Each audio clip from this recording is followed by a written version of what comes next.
दोस्तों नमस्कार। मानवाधिकार अपराध एवं भ्रष्टाचार विरोधी संगठन एवं लोक हक मानव सेवा काउंसिल द्वारा आप सभी का मैं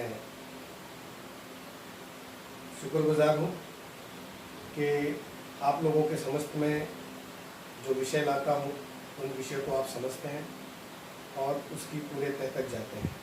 दोस्तों आज का विषय ऐसा है कि जो आपके सामने मैं इतने दिनों बाद आया हूँ, ये प्रधानमंत्री योजना अंतर्गत में दिल्ली से कई ऐसे लोग हैं जो ठगी के शिकार हो रहे हैं और इस तरीके की जो ठगी है ये कहीं तो रुकनी चाहिए।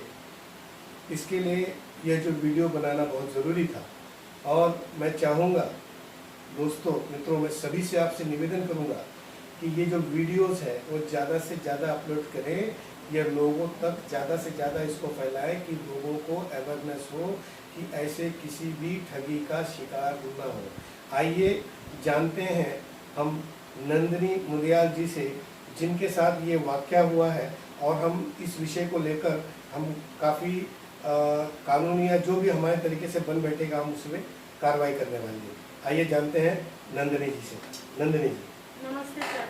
नमस्ते, मैं नंदिनी मुदयाल। मैं आपको सभी को ये बताना चाहती हूँ कि जो लोन मैंने लिया था ओवरसीज फाइनेंस से, निहारिका मैम से, उन्होंने मुझे फ्रॉड लिया हुआ है, फ्रॉड किया हुआ है।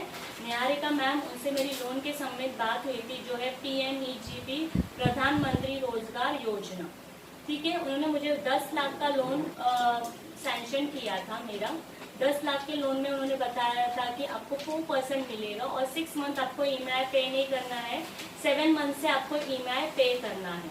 तो मैंने बोला ओके मैम ठीक है। तो 10 लाख के लिए उन्होंने बोला, बाद में बोला कि मुझे वापस सेकेंड डे कॉल आया कि मैम आपको प्रोजेक्ट रिपोर्ट बनाना पड़ेगा। तो मैंने बोला ओके मैम, मैं मेरे CA से प्रोजेक्ट रिपोर्ट बनाती हूँ। तो निहारिका मैम ने बोला ठीक है, आप बना के मुझे मेल फॉरवर्ड करना ओवरसीज फाइनेंस में। तो मैंने प्रोजेक्ट रिपोर्ट मेरे CA से बनाया और उनको मैंने मेल फॉरवर्ड किया।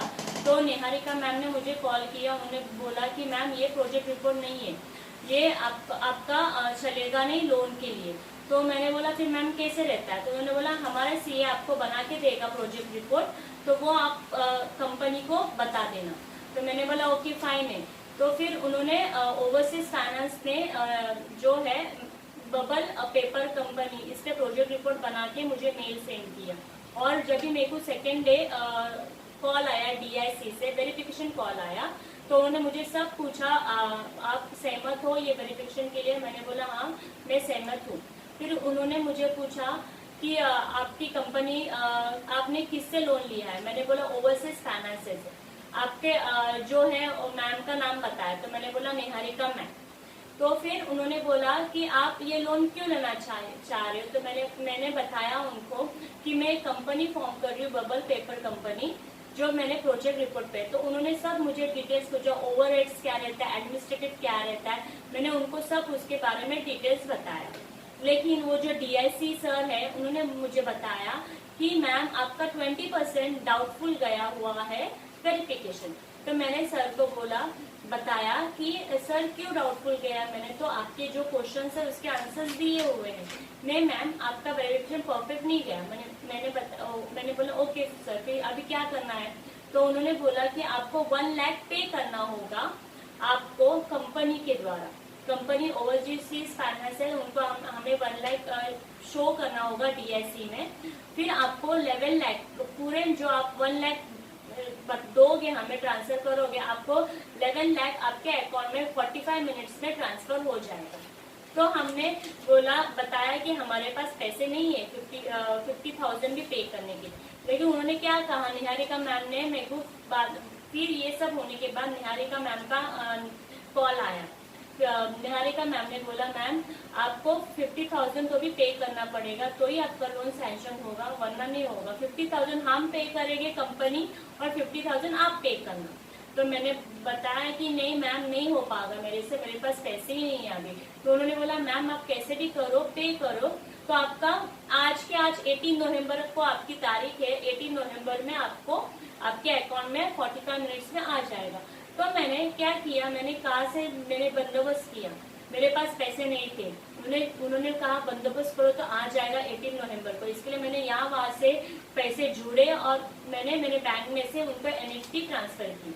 ठीक है, ये NFT की रिसीट हुई है मेरे पास और उनको मैंने 50,000 ट्रांसफर किया। उन्होंने बोला ठीक है मैम आपका 50,000 आ चुका है। वो भी मैंने उनके अकाउंट था, जो अकाउंट डिटेल्स मैंने आपको बता रही, कोटक महिंद्रा बैंक है, वो अकाउंट में संदीप रविदास है, इनके अकाउंट में मैंने ट्रांसफर किया था। उनके अकाउंट डिटेल्स सब है मेरे पास।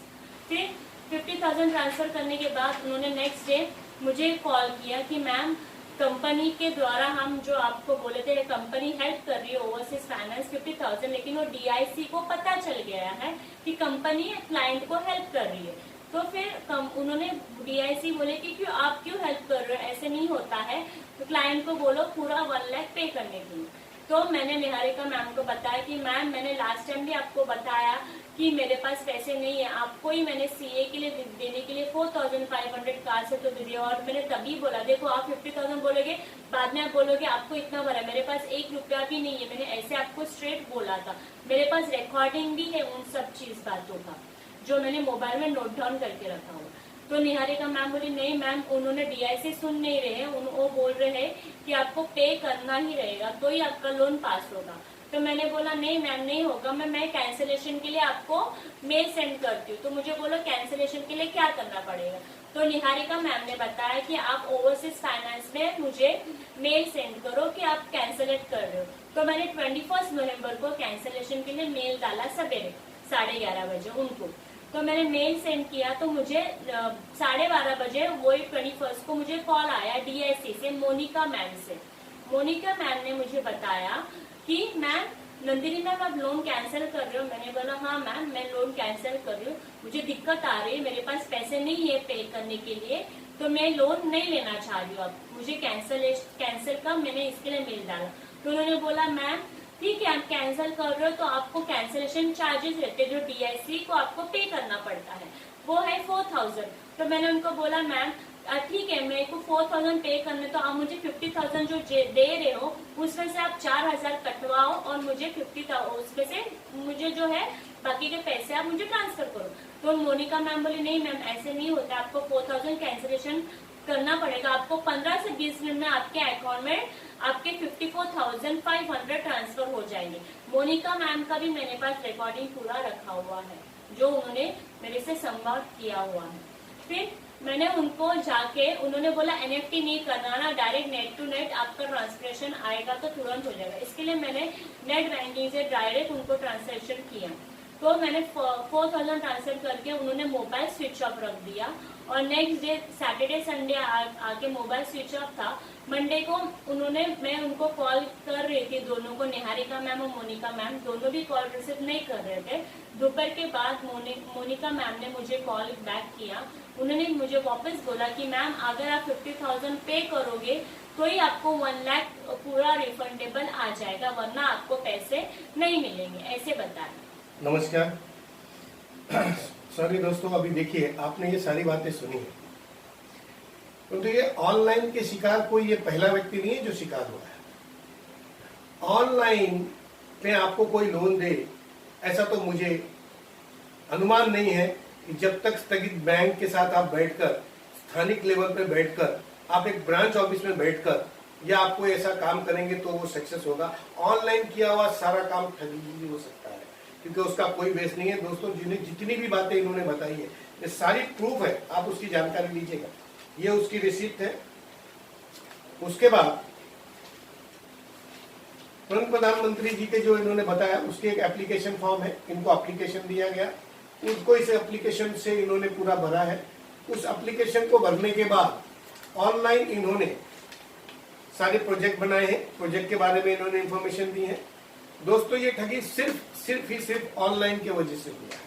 और जब भी कोई व्यक्ति पैसा डिमांड करता है और उसके बाद वो कहता है कि हमारे इस पर्सनल लेवल पर उसको भरिए, दोस्तों कभी यकीन में कोई भी कंपनी अगर आपको कोई भी चीज देती है तो कंपनी के अंतर्गत ही होगा, कंपनी के रूल्स एंड रेगुलेशंस के एक्ट में होगा, कंपनी के अकाउंट के अंदर ही होगा। कुछ लालच के वजह से आज लॉकडाउन की स्थिति इतनी भयंकर खराब है और इस समय पे इस तरीके का वाकया बहुत जोरों शोरों से हो रहा है। लोगों के बैंकों में से पैसे निकल जाना, लोगों के साथ इस तरीके से ऑनलाइन ठगी हो जाना। दोस्तों, यह विषय आज जब हमारे पास आया तो हमने ऑलरेडी इसकी एक कंप्लेंट नोंद की है स्थानीय पुलिस स्टेशन पे और इसकी जानकारी हमने पूरी पुलिस स्टेशन को दी है। और इसके बाद इस विषय को मैं वीडियो बनाकर इसके लिए डाल रहा हूं कि लोग आपको इस वीडियो के नीचे ये जो व्यक्ति है उनका मोबाइल नंबर, ये जो कंपनी जिस कंपनी पे ये लोग लिए है और जिस कंपनी में जो पैसा ट्रांसफर किया है उसकी भी जानकारी मैं इस वीडियो के नीचे मैं आप लोगों को कमेंट में दूंगा। दोस्तों, ऐसे फ्रॉड और जालसाज और फ्रॉड लोगों को तुरंत इन पे कार्रवाई होनी चाहिए।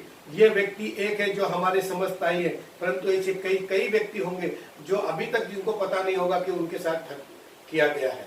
और दोस्तों, मैं ये जो नंबर डालने का मकसद है कि और दूसरी बात ये है कि मैं सरकार से मैं निवेदन करूंगा कि इस वीडियो द्वारा जो सारी जानकारी दी गई है आप उन पे कड़ी से कड़ी कार्रवाई की जाए।